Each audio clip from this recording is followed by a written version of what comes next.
Hey, what's going on, everybody? I wanted to talk to you guys about something really quick. More so pose a question. And bear with me because I'm driving, so I'm not going to be able to look at the camera as much, but hope everybody's doing good. You know, I was thinking about this. I had a piece of hair on my lip. Y'all, it's nothing worse than a piece of hair on your lip or an eyelash in your eye. Like, ugh. But I wanted to kind of pose a question, and you know, I say a lot of things, so some of it may sound like a little bit of a crossover, but my thoughts are still there in terms of different things that I can think about. I could have multiple thoughts about the same situation or the same circumstance, but I wanted to pose this. I wanted to ask you all to kind of take a moment to think about, how well do you think you know yourself? Because let me try to put this right here if I can. You know, how well do you think you know yourself? and sorry, the phone's going to be moving a little bit, but I wanted to ask that because it's important that you know what is needed for you. What do I mean by that? I mean, we have a lot of people that think that they can articulate what they need, what they don't need, what works for them, what doesn't work for them, their standards or lack thereof, right? It could be anything that's related to you. How do you thrive off of support? What type of support do you need? How do you handle confrontation? So not only is it important to understand what you need, but it's also important to understand why you came to that conclusion. Because here's why I say this.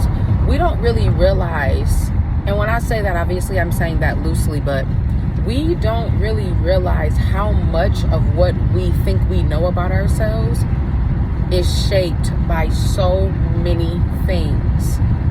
Childhood, what we seen, what we were exposed to, what we didn't get, what we didn't see, right? Because some people think that because you were exposed to something that, you know, it's like, oh, I was exposed to that, so da-da-da. But let's talk about the things that people are not exposed to. I remember I went to high school with this young lady, and her mom kept her very sheltered, if you will. So when she got to college, it was a complete different story when she got to college. So it's not always about what you're exposed to. Sometimes you have to understand what you're not exposed to. And of course, we understand that our grandparents, our parents, or whoever raised you can't teach us every single thing about life. We do know that. But it's important that you take a moment to take an assessment before you just start rattling off to people, you know, what you need, what you don't need, you know, both the pros and the cons.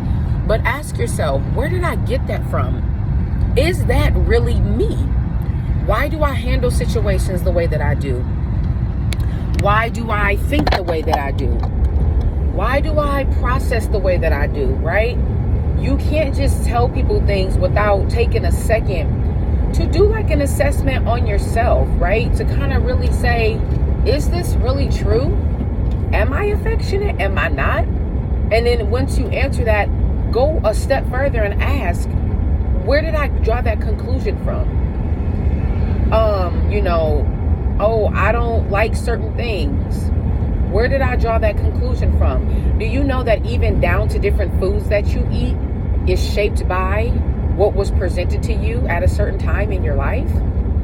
How do I know? Because think about why different cultures eat different foods. It's because of the exposure, their traditions, who raised them, right? And so sometimes we can just be so sure that I'm telling you, I know me. And I'm even guilty of saying that. I'm guilty and or innocent, if you will, because I'm guilty of saying that because sometimes I don't always process, but also I'm innocent in the fact that there are certain things that I have learned about me over time. But there's also certain things that I had to realize, no, I just been saying that for so long. And then I come to find out it's actually not really true. It's not that I was lying, but I've discovered that's actually not who I am. Or I may have been a particular way in my 20s or in college or in high school, right?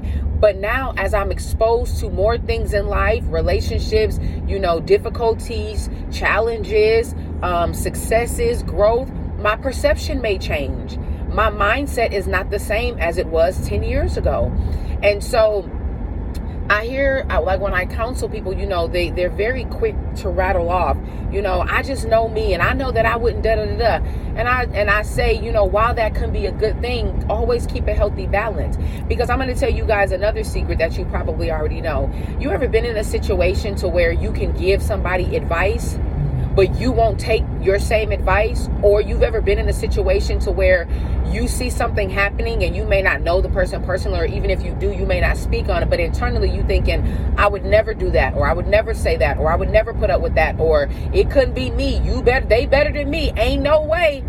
Yeah. Well, you're saying that from a surface, but until it comes knocking at your front door and you open the door and you let it in, you don't know how you would respond.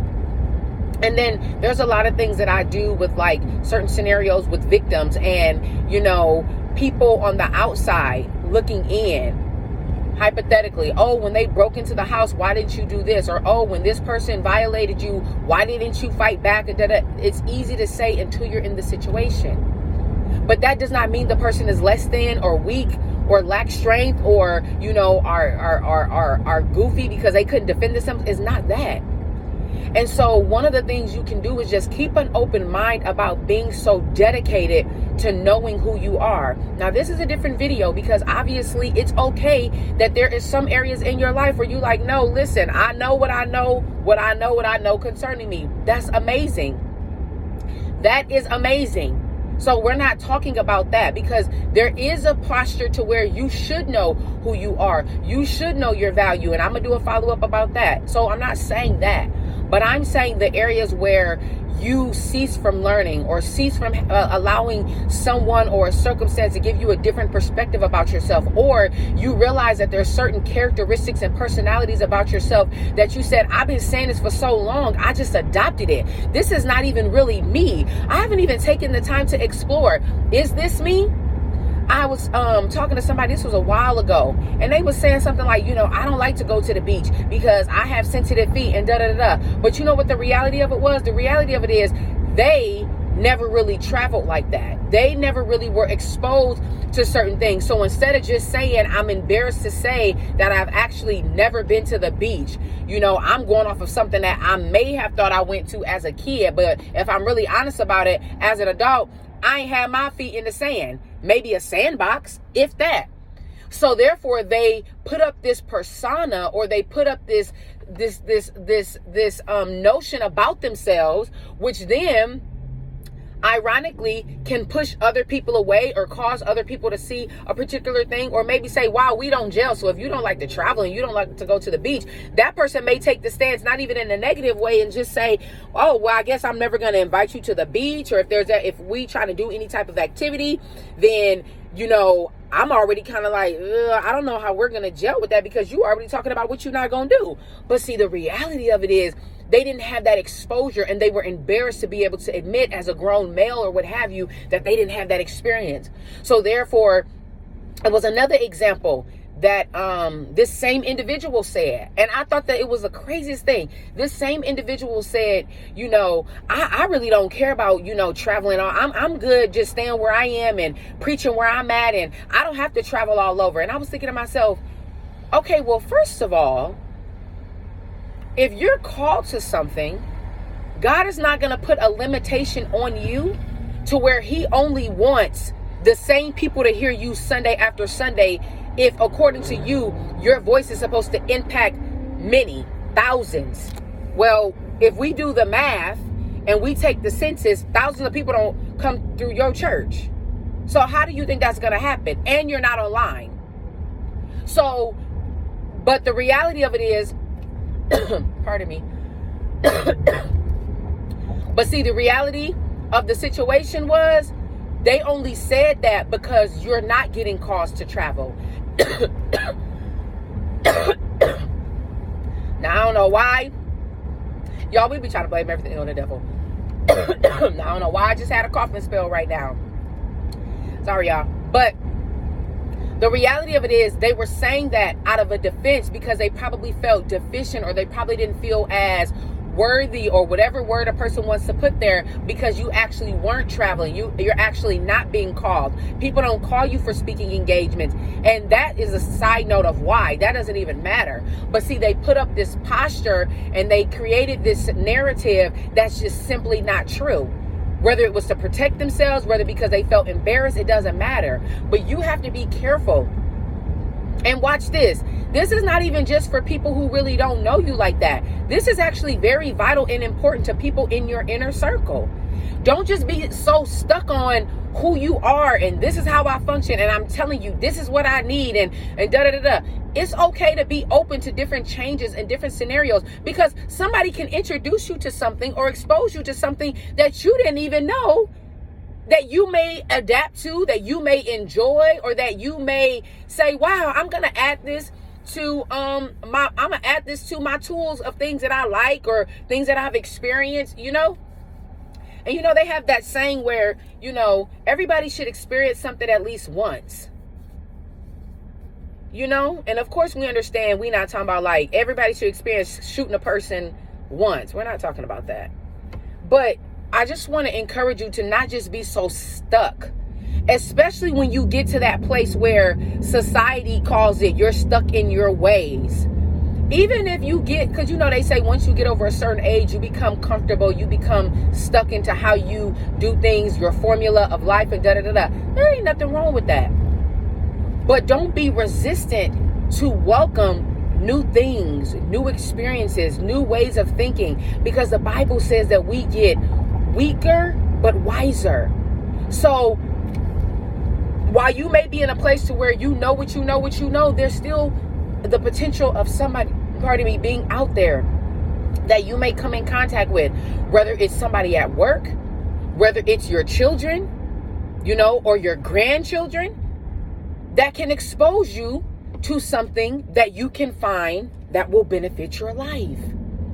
And so I actually take an assessment. I try not to be so stern and so strict on this is what I know about me. Or I try not to be so stern and so strict in my belief systems. Not because I will allow you to convince me of something crazy, but being open so that I can understand and love people differently, because everybody don't share the same belief system. I'm not going to be so stuck in my belief system to where I can't work with another person. Guess what? My son may get married to somebody that shares a different belief. So what I'm going to go into and say, I don't believe that, so therefore we can never, you know, bring them a part of our family. No. God loves everybody. And in order for him, in my eyes, for him to do that, he has to be open to everything. And you know why it's so amazing? Because he created all things. He already knows the goods, the bads, the terribles, the things we're embarrassed about, the highs, the lows, the accomplishment. He knows. And even though he knows all of that, he still will love you. He still will embrace you. Because he know, okay, this person's just saying that for now. They're coming to a different revelation, and he'll still love you. So we have to find a way to be open-minded concerning ourselves and to be open-minded concerning other people. Because I'm telling you, it'll benefit you before it hurts you. Why? Because you're in a posture of learning and understanding. Even if it comes back that, I don't like that. That's not my forte. Or, no, I hear what you're saying, but we can agree to disagree. You know why that's good? Because it helps us learn how to deal with conflict when you don't agree with somebody. Conflict does not always have to resort to, that's why they have the word conflict resolution. Conflict doesn't always have to resort to we beefing, we yelling, we screaming, we going off on each other. No. That's why sometimes we struggle with being able to communicate now, because we think that if you don't believe what I believe and feel how I feel, we got to automatically have an issue with one another. We got to automatically go back and forth instead of finding a way to say, I see where you are, but I still love you. How can we work together with this difference?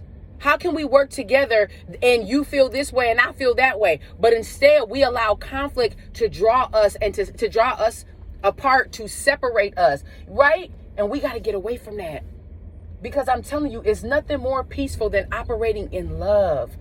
Not only is it peaceful for you, it's peaceful for other people. It's just peaceful to live your life that way. Who wants to live their lives always nervous and and unsure and just full of all kinds of stuff. That's no way to live.